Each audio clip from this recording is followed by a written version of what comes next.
یہ ایک نظریاتی اور جغرافیائی تبدیلی تھی۔ امویوں کا رخ یعنی امیینز کا رخ مغرب یعنی بحیرہ روم اور یورپ کی طرف تھا، لیکن عباسی جن کی حمایت کا بڑا مرکز فارس اور خراسان تھا، انہوں نے خلافت کا رخ مشرق کی طرف موڑ دیا۔ انہوں نے اپنا نیا دارالحکومت دمشق سے ہٹا کر بغداد میں بنایا، جو قدیم فارسی سلطنت کے دل کے قریب تھا۔ عباسی خلافت ایک نئی پرجوش اور توسیع پسند طاقت تھی۔ وہ اسلام کے پیغام کو وسطی ایشیا کے ترک اور فارسی قبائل تک پہنچانا چاہتے تھے، اور اس سے بھی زیادہ اہم، وہ شاہراہ ریشم کے ان امیر ترین شہروں جیسے سمرقند اور بخارا پر کنٹرول بھی حاصل کرنا چاہتے تھے، جو اس وقت تانگ سلطنت کے زیر اثر تھے۔ اب دنیا کی اشتراک کی بساط بچ چکی تھی۔ دنیا کی دو سب سے بڑی سپر پاورز مشرق اور مغرب سے پھیلتے ہوئے ایک دوسرے کی طرف بڑھ رہی تھیں۔ ان کا حتمی انعام تھا وسطی ایشیا، وہ خطہ جسے تاریخ دان دنیا کے دل یعنی دا ہارٹ لینڈ کہتے تھے۔ یہ صرف ایک زمین کا ٹکڑا نہیں تھا، یہ شاہراہ ریشم کی روح تھی۔ سمرقند، بخارا اور فرغانہ جیسی وادیاں صرف شہر نہیں تھے، یہ تہذیب، دولت اور طاقت کے مراکز تھے۔ جو بھی ان پر کنٹرول حاصل کر لیتا، وہ مشرق اور مغرب کے درمیان ہونے والی تمام تجارت کا مالک بن جاتا۔ یہ ایک ایسا انعام تھا جس کے لیے دونوں سلطنتیں کچھ بھی کرنے کو تیار تھے۔ تانگ سلطنت اپنے عظیم شہنشاہ شوان زونگ کی قیادت میں مغرب کی طرف ایک ناقابل شکست قوت کی طرح بڑھ رہی تھی۔ ان کا سب سے بڑا جرنیل تھا گاؤ زیانزی۔ گاؤ زیانزی کوریا کی نسل سے تعلق رکھنے والا ایک شاندار کمانڈر تھا۔ اس نے ناقابل یقین فوجی کارنامے انجام دیے۔ 747 عیسوی میں اس نے اپنی فوج کی قیادت کرتے ہوئے پامیر کے برف پوش پہاڑوں کو، جو 15,000 فٹ سے زیادہ بلند ہے، پار کیا۔ یہ ایک ایسا کارنامہ تھا جو صدیوں تک دوبارہ کوئی نہ دہرا سکا تھا۔ اس نے تبت کی سلطنت کو شکست دی اور وسطی ایشیا پر چینی اثر و رسوخ کو اس کی انتہاؤں تک پہنچا دیا۔ دوسری طرف نئی عباسی خلافت بھی مشرق کی طرف پھیل رہی تھی۔ ان کا خراسان کا گورنر تھا ابو مسلم خراسانی۔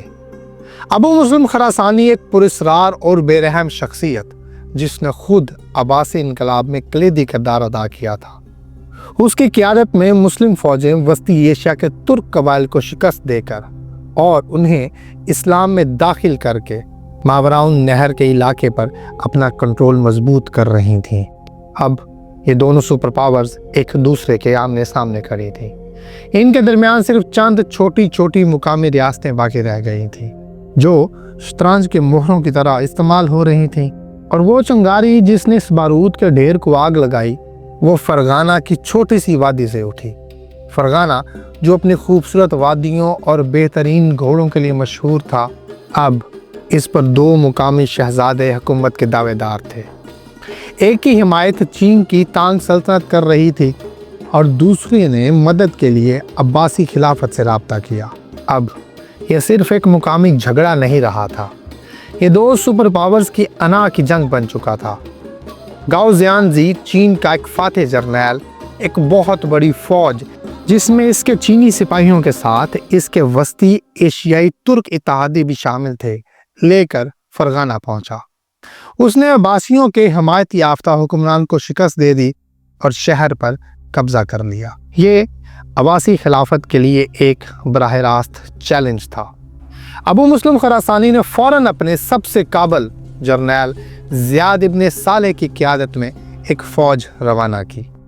جولائی 751 عیسوی میں آج کے کرغستان اور قازقستان کی سرحدوں پر دریائے طلاس کے کنارے تاریخ میں پہلی اور آخری بار چین اور عرب کی دو عظیم سلطنتوں کی فوجیں ایک دوسرے کے آمنے سامنے آئیں۔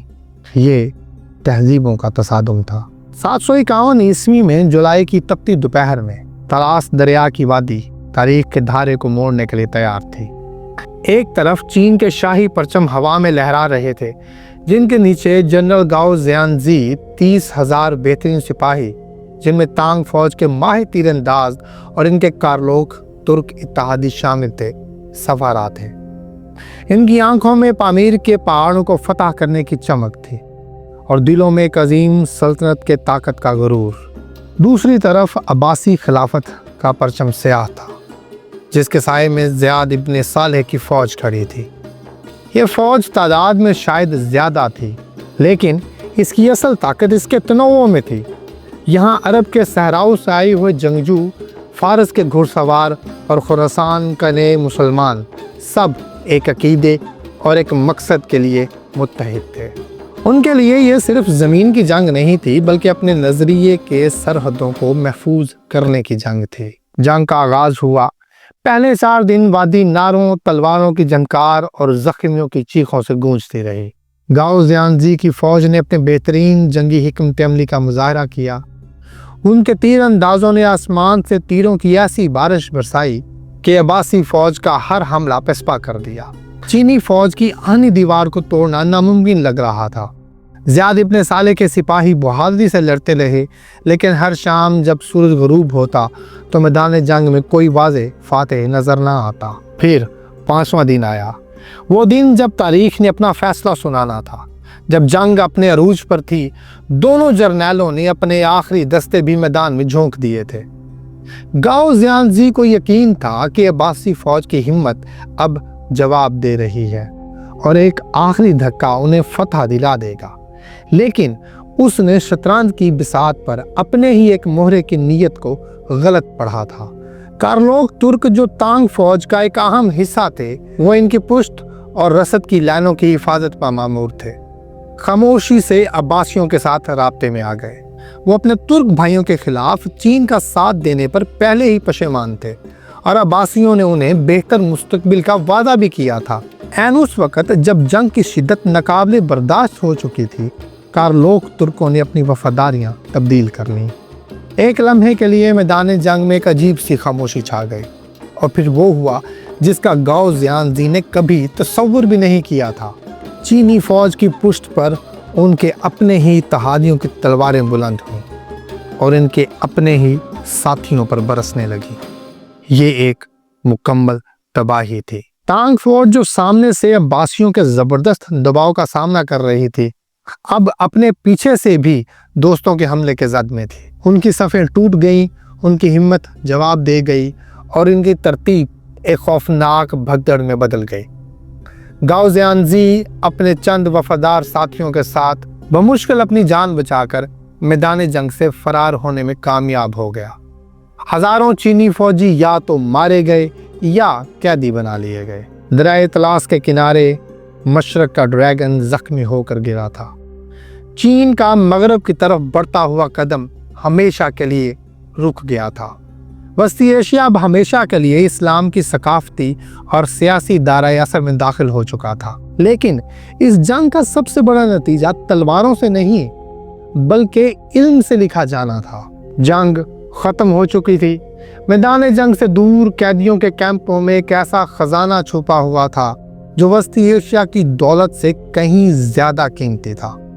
عباسی فوج نے جو ہزاروں چینی فوجی قیدی بنائے تھے، ان میں صرف سپاہی نہیں تھے، بلکہ کچھ ایسے ماہر کاریگر بھی تھے جو ایک ایسا راز جانتے تھے جسے چین نے 700 سال سے زیادہ عرصے تک دنیا سے چھپا کر رکھا تھا: کاغذ بنانے کا فن۔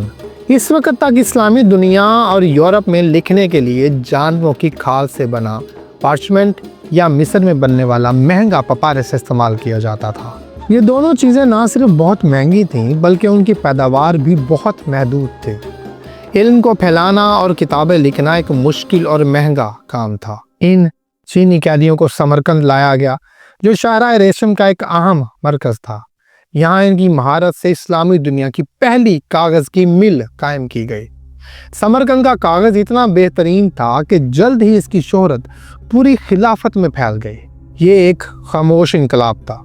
کاغذ کا یہ راز سمرقند سے بغداد پہنچا، خلیفہ ہارون رشید کے بیت الحکمت میں، جہاں یونانی، فارسی اور ہندوستانی علوم کے ترجمے ہو رہے تھے۔ کاغذ کی آمد نے علم کے ایک دھماکے کو جنم دیا۔ اب کتابیں سستے داموں اور بڑی تعداد میں تیار کی جا سکتی تھیں۔ ریاضی، طب، فلکیات اور فلسفے پر ہزاروں کتابیں لکھی گئیں۔ علم اب صرف چند امراء کی جاگیر نہیں رہا تھا،